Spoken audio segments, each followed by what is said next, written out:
বর্তমান সরকারের এটা রাজনীতি অথবা লড়াই, ভয় বানান সত্য, কি বলবেন? মানুষকে ভয় পাই রেখেছে, সত্য বলে কিছু নেই। সত্যটা কি সত্যি এখন ঢাকা পড়ে গেছে তাহলে গণতন্ত্রের চতুর্থ স্তম্ভ থেকে শুরু করে তৃতীয় স্তম্ভ থেকে শুরু করে প্রথম দ্বিতীয় সব জায়গা থেকে?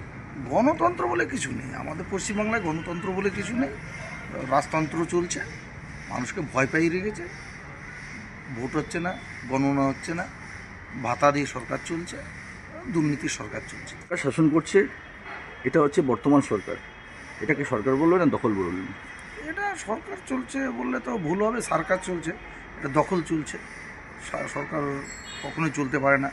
মানুষকে বোকা বানিয়ে ভয় দেখিয়ে মানুষকে ভোট দিতে দিচ্ছে না। গণতন্ত্র বলে কিছু নেই, সরকার চলছে না, এটা সরকার। বর্তমান সরকারের চাকরি চাইলে লাইনতে লাগে না, সিন্ডিকেটই এনাফ, ঠিক আছে, কিন্তু মেধাবীরা কোনো রকমভাবে সুযোগ পাচ্ছে না, চেনা লোকেরাই সব কিছু পেয়ে যাচ্ছে, কি বলবেন এই নিয়ে? এটা তো স্বাভাবিক, টাকা দিলেই চাকরি হচ্ছে। যে নিয়োগ দুর্নীতি দেখেছেন, চারিপাশে দুর্নীতি, টাকা দিলে চাকরি পাচ্ছে, যারা যোগ্য তারা চাকরি পাচ্ছে না, আর যারাও চাকরি পাচ্ছে তাদেরও চাকরি চলে যাচ্ছে। চারিপাশে যা দুর্নীতি, চাকরি বলে কিছু নেই। 1500 টাকা লক্ষ্মীর ভাণ্ডারে মানুষ খুশি থাক, কারণ মানুষকে একাধিকভাবে বোকা বানাচ্ছে, বিভিন্নভাবে বোকা বানাচ্ছে, এবং আমরা সবাই বোকা হয়ে রয়েছি। যেদিন চোখ খুলবে সেদিন আর কিছু করার থাকবে না, কারণ পশ্চিমবাংলার অবস্থা খুব খারাপ। অর্থনীতির দিক থেকে বাংলাদেশের থেকে পরিস্থিতি খারাপ। এতগুলো যে মানে সরকারি স্কুল দিনে দিনে বন্ধ হয়ে যাচ্ছে, শিক্ষকরা চাকরি হারা পড়ছে, 26,000-এর ওপর চাকরি হারা হয়ে পড়েছেন, এমন যোগ্য শিক্ষকরাও সেখান থেকে রীতিমতন চাকরি হারা পড়েছেন, কী বলবেন এই নিয়ে?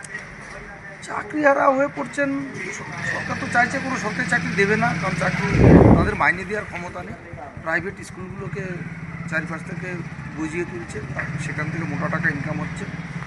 আর সরকারি স্কুল খোলা থাকলে শিক্ষকদের মাইনে দিতে হবে, যার কারণে না কোনো নিয়োগ হচ্ছে।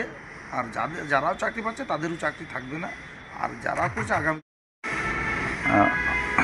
18ই মার্চের মধ্যে সুপ্রিম কোর্ট থেকে বলা হয়েছে মুখ্যমন্ত্রী মমতা বন্দ্যোপাধ্যায়কে পুরোপুরি ডিএর টাকা, আংশিক ডিএর টাকা 1,400 কোটি টাকা পুরোপুরি ক্লিয়ার করে দেবে। এদিকে দাঁড়িয়ে মমতা বন্দ্যোপাধ্যায় লক্ষ্মীর ভাণ্ডারের জন্য 500 টাকা করে এক্সট্রা বাড়িয়ে দিলেন, আর এসটি ওবিসিদের জন্য 1700 টাকা হলো, সেটা কি বলবেন? এদিকে বলছে রাজ্যের কোষাগার পুরোপুরি খালি। সরকার কোথা থেকে টাকা দেবে? সরকারের দেওয়ার ক্ষমতা নেই। সরকার এই লক্ষ্মীর ভাণ্ডার দিয়ে এই ডিএটাকে মানুষকে কনভার্ট করতে চাইছে, মানুষের মাথাটাকে অন্যদিকে ঘুরিয়ে দিতে চাইছে। ডিএ দেবে না, মানুষকে বোকা বানিয়ে রেখে দিয়েছে।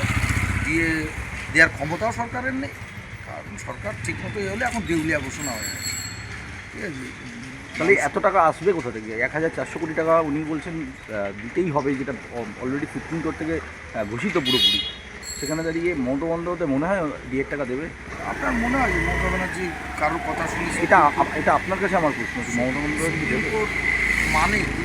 মমতা ব্যানার্জি কোনো সরকার মানে, কোনো বিচার ব্যবস্থা মানে? তাহলে কদিন আগে এইভাবে ফাইল নিয়ে চলে আসলো, তার কোনো কিছু হলো? ও কিছুই দেবে না, এইভাবেই চলবে, কেসের পর কেস চলতে থাকবে, আর ও যতদিন আছে এইভাবে দুর্নীতির উপর দিয়েই চলবে। আচ্ছা, শেষ প্রশ্ন করছি আপনাকে একটা। রাজ্য সরকার বলছে উন্নয়ন, কিন্তু সাধারণ মানুষ দেখছি দুর্নীতি।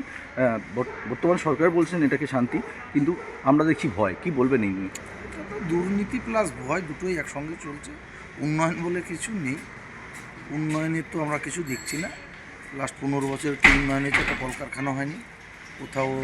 মন্দির হচ্ছে, মসজিদ হচ্ছে, মানুষকে এসব মন্দির মসজিদে ঢুকিয়ে রেখে দিয়েছে, বোকা বানিয়ে রেখে দিয়েছে, সংখ্যালঘুদেরকে বোকা বানিয়ে রেখে দিয়েছে, আলটিমেট মানুষকে বোকা বানিয়ে রেখে দিয়েছে। এই লক্ষ্মীর ভাণ্ডার, এই ভাণ্ডার, সেই ভাণ্ডার দিয়ে মানুষকে এক কথায় বোকা বানিয়ে রেখেছে। হুমায়ুন কবিরকে সাসপেন্ড করে দেওয়া হলো, তারপরে হুমায়ুন কবির একটা নতুন দল খুললো, ঠিক আছে, সেখানে হাজার হাজার মুসলিমরা জয়েন করেছেন। আপনার কি মনে হচ্ছে এটা মমতা বন্দ্যোপাধ্যায় অথবা হুমায়ুন কবিরের কোনো রকম একটা ইন্টারনাল প্ল্যানিং রয়েছে ভবিষ্যতের জন্য? অবশ্যই প্ল্যান রয়েছে।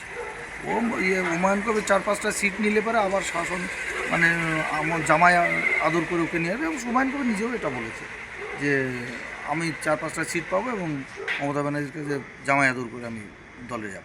এটা তো স্বাভাবিক। ঠিক আছে, আপনার নাম কি? কারণ Tapas Majumdar. Sarada Seva Sadhan hospital private limited, Amala cinema হলের বিপরীতে ডাক্তার কে.ডি. ঘোষের নার্সিংহোম। এখানে যত্নের সহিত সাধ্যের মধ্যে স্বাস্থ্য পরিষেবা দেওয়া হয়। এখানকার অত্যাধুনিক ফেসিলিটিগুলির মধ্যে হল ICCU, AC sharing cabin, AC cabin, NICU, maternity, paediatric, ventilator facility, modular OT, orthopedic surgery, any type of surgery, obstetrics and gynecology, 24 hours ambulance facility, general medicine, pathology, physiotherapy, PFT, ECG, EEG, Holter monitoring এছাড়াও থাকছে daily OPD service, 24 hours emergency service.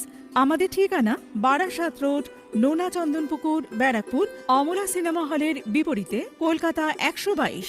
যোগাযোগ 03325920006। Mobile number 9433389740 এবং 9433389739। সারদা সেবা সদন hospital private limited.